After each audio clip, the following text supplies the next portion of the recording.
Good evening everyone. Nasa 3.7 na tayo ng DepEd School Form of Automation. Handa na natin, tayo ay nasa senior high school. Ang gagawin natin ngayon ay mag-insert attendance tayo sa card.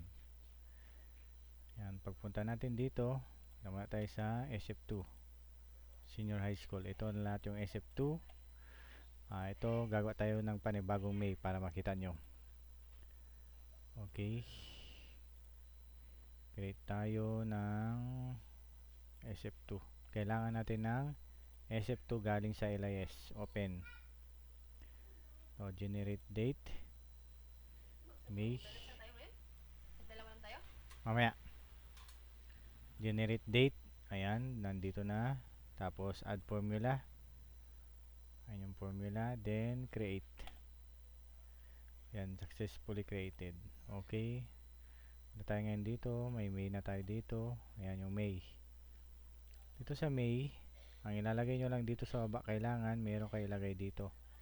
Lagyan nyo ng laman yan. Close natin. Dahil meron na akong dating May. Example ko lang yan. Yes. Punta tayo sa May. Click ko yan. Gawin natin yan. May. Then, dito, ayan, X ang whole day. V ang half day. Pag holiday, pwede kayo magtanggal dyan. Tanggalin nyo lang itong month. Example, ito 20 holiday.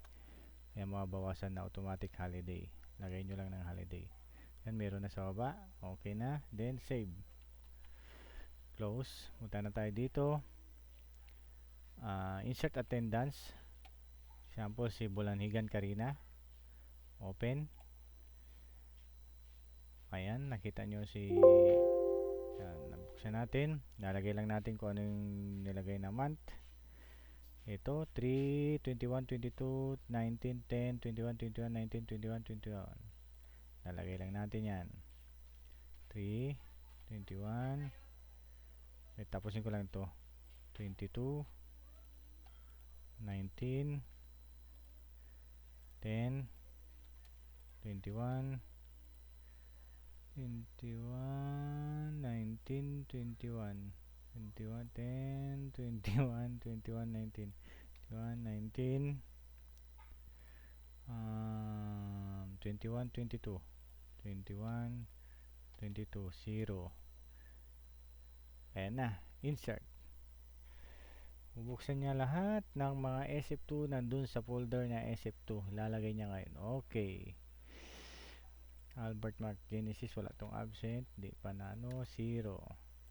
Then save. Ay, Albert na Bulanigan Karina, wala tong absent. Save. Ayun na, successfully inserted. Buksan natin ngayon si Karina. Tayo dito sa card. Karina. Okay, ayun na. Meron na siyang lagay lang natin ganito. Ayan, okay na. Meron na siya attendance na walang kahirap-hirap na hindi mo na isa-isa titignan. Save. Tapos, ang paglagay ng attendance.